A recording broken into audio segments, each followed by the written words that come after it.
Existe duas noites durante o ano, de maneira específica dentro do tempo litúrgico, dentro da liturgia, que ela é absolutamente inconfundível, de um significado teológico grandioso, que é a noite da ressurreição e a noite que conheceu o menino Deus, a noite da encarnação, a noite onde Jesus, onde Deus decidiu se encarnar de fato, nasceu para nós um Salvador, uma alegria que ela sai de um contexto familiar, aquela alegria que em um certo momento era de Maria e da sua família, com o nascimento do Salvador para o mundo e para todos, a alegria ela toma uma proporção universal, para todo o humano, para toda a terra, para todos os seres vivos existentes,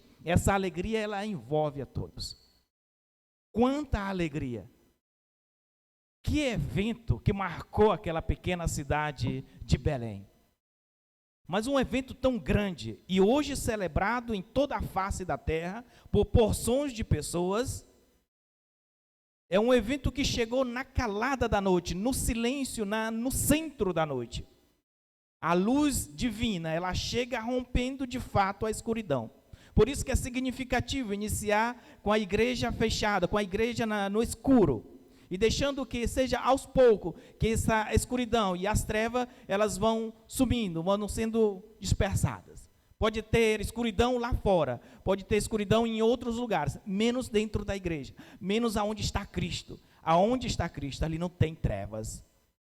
A palavra de Deus, como diz o Salmo 119, é lâmpada para os meus pés, é lâmpada, é luz para os meus passos, para o meu caminho. Portanto, daquele momento em diante, só anda nas trevas o católico e o cristão que não abre o seu coração e não reconhece, não é capaz de reconhecer na pequenez de uma criança, na inocência de uma criança recém-nascida, a presença de Deus. Um Deus que poderia chegar chamando a atenção de todos, porque poder para isso ele tem, porque ele é todo poderoso, onipresente e onisciente. Deus ele poderia chegar na cidade de Jerusalém, ou então ele poderia ter escolhido uma outra cidade mais central, uma grande metrópole da época. Por que não a capital do império? Por que não Roma? E chamar a atenção de todos, dos ricos e dos pobres. Poderia descer como uma estrela enorme, iluminando toda a face da terra. E dos pagãos, aqueles simpatizantes e crentes, eles iam perceber que algo diferente estava acontecendo na terra e no mundo. Mas Jesus não fez assim. Ele preferiu a fórmula pequena, como ele é sempre, o singelo, a delicadeza, como é ainda hoje. Deus ele se apresenta para nós naquilo que é pequeno, que é suave, que é leve. Como quando ele se apresentou para Elias, primeiro livro dos Reis, capítulo 19. Deus não estava no terremoto, Deus não estava no vento, Deus não estava no fogo, mas diz que Deus estava numa suave brisa. Numa suave brisa. Deus ele está nas coisas pequenas, por isso que o humilde, Deus ama o humilde. Sobre o humilde de verdade, sobre o pobre de verdade, o olhar de Deus é repousado, pousa sobre ele. É um predileto, são os prediletos filhos de Deus. E de fato, na leitura de hoje, nós temos, na verdade, esse contraste. De uma parte, os grandes da história, os grandes que marcaram os poderes políticos. O Império Romano durou 700 anos, era de uma potência realmente grandiosa. Nomes como Augusto César, Quirino, governador, e outros nomes. De um lado, pessoas que caminham e vivem nos palácios, com as suas roupas finas e coloridas, seus manjares fartos, e do outro lado nós temos manjedoura, uma rochinha ali de pedra, onde os animais comiam. Do outro lado nós temos pastores, homens que não frequentavam os espaços públicos, homens cujas roupas não eram belas, era somente o suficiente para se reparar do sol durante o dia e do frio durante a noite. Homens que não usavam os perfumes mais requintados da época, mas homens que, de uma certa forma, fediam. porque estavam junto com as ovelhas, eram pastores. Homens que não rezavam muitas das vezes e eram vistos como pessoas impuras. Assim diziam os mestres da lei. Eles não tinham o direito de frequentar um espaço perto da Torá. Jamais poderiam se aproximar do grande templo. E foi exatamente ali que Jesus nasceu. Ele escolheu nascer não no centro, mas nas margens, para que as margens se tornassem centro. É interessante, se vocês tiverem condições um dia ou oportunidade de ir em Jerusalém, vocês vão perceber que aonde Jesus nasceu, na época, há 2000 anos atrás, ele nasce às margens. Tem exatamente o ponto onde começava a parte, digamos assim, da zona rural da cidade. E ali Jesus nasce às margens da cidade, como também vai morrer às margens da cidade. Agora, o que acontece nessa grande noite? Porque é uma noite tão importante, tão rica, revolucionária para a história da humanidade. Porque o tão esperado, tão profetizado, durante todos os tempos, pelos profetas, pelos reis, pelas pessoas, pelas mulheres, pelos homens, anunciados e esperados por todos. Porque que no dia que ele chegou, pouquíssimas pessoas perceberam. O que estava acontecendo em Jerusalém? O que tirou o foco para que as pessoas não percebessem que ali estava nascendo o nosso Deus? Jerusalém, vejam bem, aquela cidade de Belém, naquele dia, em virtude do recenseamento, tinha gente de todos os cantos. Até José, que é de Nazaré, estava ali. Imagina os outros, as diásporas, as pessoas que já não moravam ali, naquele dia encheram a cidade. Naquele dia eles encheram a cidade não para rezar, porque é diferente quando eles vinham para as noites de Páscoa, quando eles vinham para as noites das tendas, as semanas das tendas, quando eles vinham para orar, para oferecer sacrifício. Dessa vez vêm para assinar um pedaço de papel, fruto de uma pesquisa. Agora imagine, não tem uma liturgia sendo celebrada, não tem ali o sino tocando na cidade, mas com certeza os lugares onde cantam as músicas e as danças, os restaurantes, eles estavam lotados. Os hotéis da pequena cidade, lotados. E quando Maria chega ali e tem a necessidade de nascer o Filho de Deus, a coisa que mais nos impressiona é que não tem espaço para Deus. Não tem espaço para o Filho de Deus. Aquele que fez o mundo e fez a terra, fez o céu, nos criou. Naquele dia ele não encontra espaço.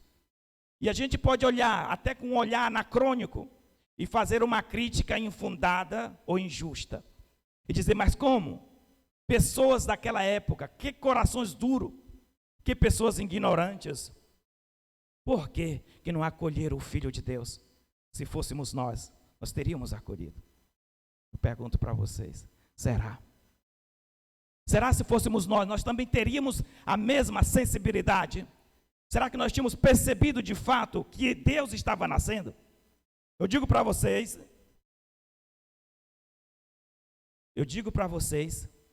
que seria muito difícil. Sabe por quê? Porque se passaram 2000 anos de história. São 2000 anos de anúncio. São 2000 anos de querigma. São 2000 anos que a igreja continua anunciando, lembrando o seu povo. E mesmo assim, Jesus nasce hoje.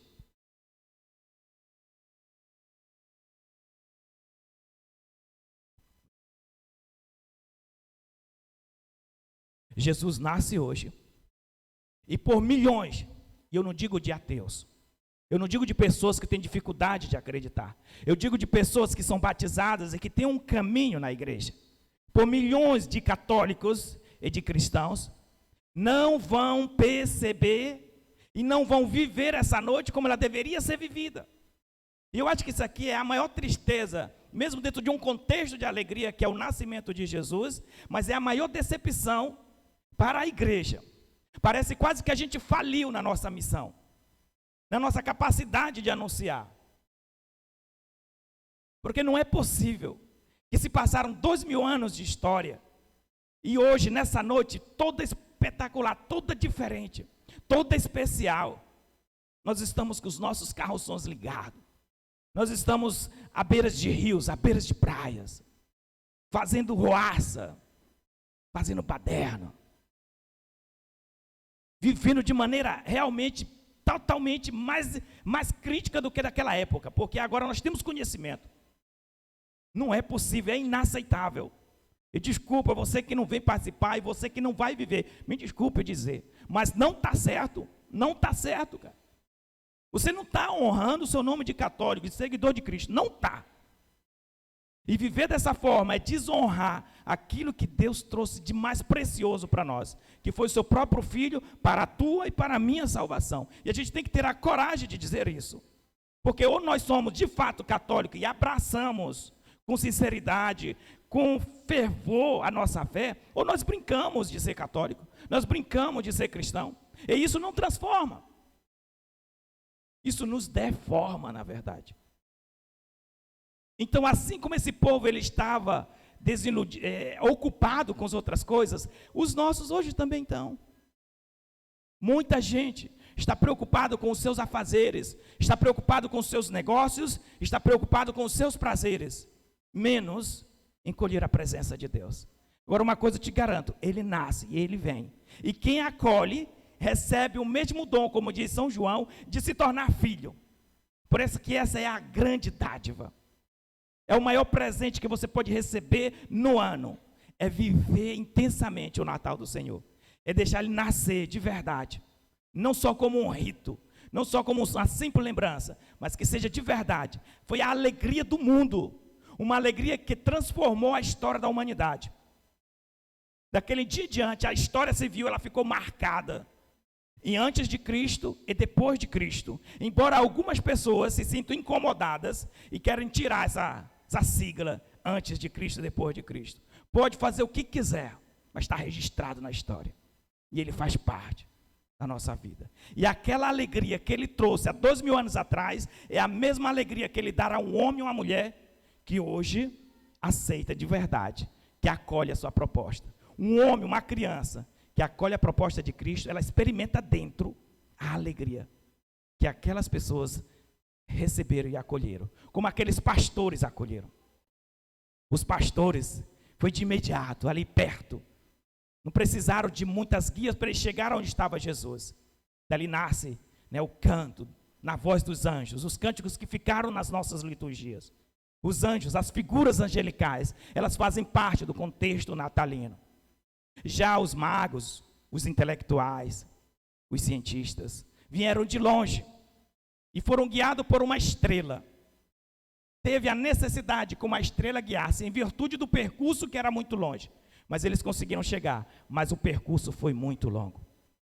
E assim ainda hoje, tem muitos cientistas, intelectuais, orgulhosos, que estão distantes. E eles veem a luz, tentam seguir e logo depois desistem. Mas temos também pastores, ou seja, pessoas simples, e infelizmente hoje também se encontram distantes desse grande mistério. Que nós possamos, meus irmãos, colher nesta noite santa a necessidade de honrar o nosso Salvador. Todos nós queremos ir para o céu. Foi uma promessa feita, nós esperamos, e aí a gente, quando chega, a gente não acolhe. Não faça isso.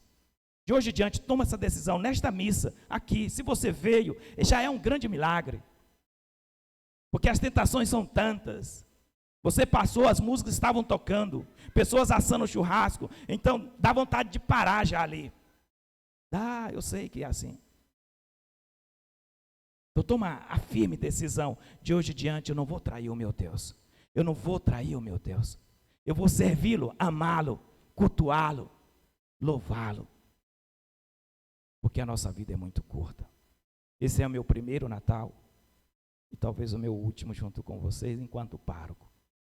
Mas uma coisa eu digo para vocês, não esqueçam, não desistam do caminho que vocês abraçaram, porque a vida é muito curta. Brinque, projete, trabalhe, lute, labute, mas não esqueça que a vida é muito curta e a nossa meta é o céu. E se você quer o céu, meu irmão, honre aquele mistério que Deus revelou para nós. No Natal, nosso Deus tem um nome. No Natal, nosso Deus tem um rosto. No Natal, Deus se deixa tocar. E nós somos tocados por Ele. A humanidade, ela só é desumana se ela não abraça Cristo. Mas o homem e a mulher que abraça Cristo se torna humana de verdade e ganha, de fato, as glórias do céu. Que assim seja para vocês, que assim seja para mim. Que os mistérios, as revelações divinas acontecidas nesta terra, nós possamos abraçar com fidelidade, seriedade e honestidade. Seja louvado o nome do nosso Senhor Jesus Cristo. Para sempre seja